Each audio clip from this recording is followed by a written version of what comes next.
मंगलवार के दिन मेरी बेटी व्रत करती थी, वो बार दिन भूखा रह करके शाम को भी उसके साथ खाना नहीं दिया जाता था, एक फल तक नहीं उसको दिया जाता था। उसको मार करके जो है ना कुछ लोग मिल करके उसको जो है ना फांसी का रूप दिया है उसको, और जब नहीं संभल पाया तो बाद में पुलिस को मैनेज करके। मामला जो है 13 मई 2022 को मैं अपनी बच्चिया के साथी राजकुमार राय के पुत्र संजीव कुमार राय से मैं किया था, जिसमें इसका अगुवाई जो है विनोद राय, इसका चाचा जो है वो भी था। ये हमारे दोनों समधी जी ही लगते हैं। इन्होंने जो है बोला, इनकी बच्चिया भी बोली जो कि नहीं, यहाँ आप शादी कीजिए, हम आधा खर्चा देंगे। इस वजह से हम लोग बगैर कोई छानबीन किए हुए जो है इस घर में कुटमैती करने के लिए राजी। लोग थाना क्षेत्र में पड़ता है और झौरी टोला पड़ता है, यहीं पे किए थे शादी। ये शादी के 6 महीने बाद जो है टेंट का सामान लेने के लिए जो है मेरी बेटी को जो है ये बोला, जो कि अपने बाप से, अपने दादा दादी से फ़ोन करो, हमें 1 लाख रुपया चाहिए, टेंट का सामान लेना है।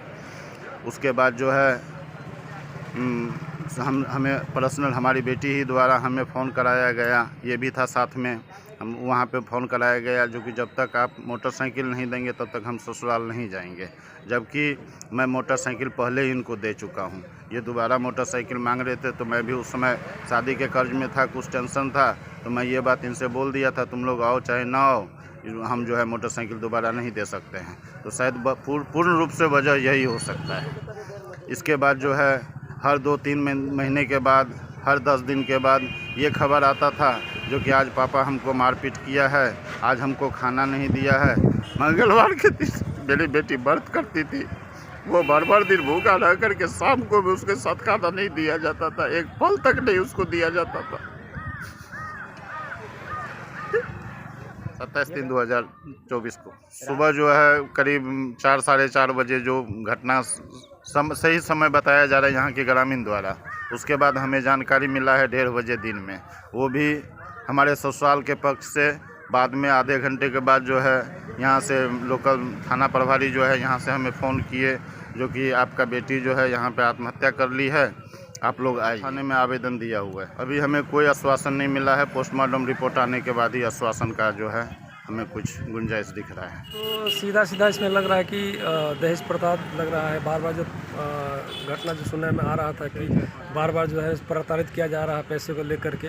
कानून से यही मांग करते हैं कि इस घटना का जिस तरह से अंजाम दिया गया है, जो जिस तरह से हमें सूचना मिली थी कि यहाँ के प्रभारी जो है हमारे भाई साहब को फ़ोन पे सूचना दिया कि आप आइए, आपका बच्ची जो है यहाँ पे आत्महत्या कर ली है। तो हमें नहीं लग रहा कि इस तरह से घटना कोई भी कर सकता है। कोई किसी का हिम्मत नहीं होगा कि वो इस तरह से, अभी 1.5 साल पहले उसका शादी हुआ था और बार जिस तरह से प्रताड़ित किया जा रहा था उसको, ऐसा लग रहा था कि नहीं उसको जो है ना लास्ट में नहीं कुछ होने पे उसको जो है ना मार करके बोला कि अब उधर से कुछ मिलने वाला नहीं, तो उसको मार करके जो है ना कुछ लोग मिल करके उसको जो है ना फांसी का रूप दिया है उसको। और जब नहीं संभल पाया तो बाद में पुलिस को मैनेज करके या जैसे भी करके सूचना दिया पुलिस का, इस तरह से हमारे घर में घटना घट गया। मान लीजिए घर में अगर एक जानवर भी अगर बंधा हुआ रहता है, अगर उसको कोई छोटा सा रस्सी का फांस भी तो लोग तुरंत भाग दौड़ के आता है क्या? वो तो एक तो जान था क्या, आदमी था वहाँ पे, उसको तो पता चले गांव में घर में जो भी लोग रहते हैं किस तरह से घटना घट रहा, कौन नहीं, अचानक कोई फांसी कैसे लगा लेगा इस तरह से? जो साफ दिख रहा है कि इस पर फांसी नहीं, इसको मार के लटकाया गया है। बार प्रताड़ित किया जा रहा था इसको।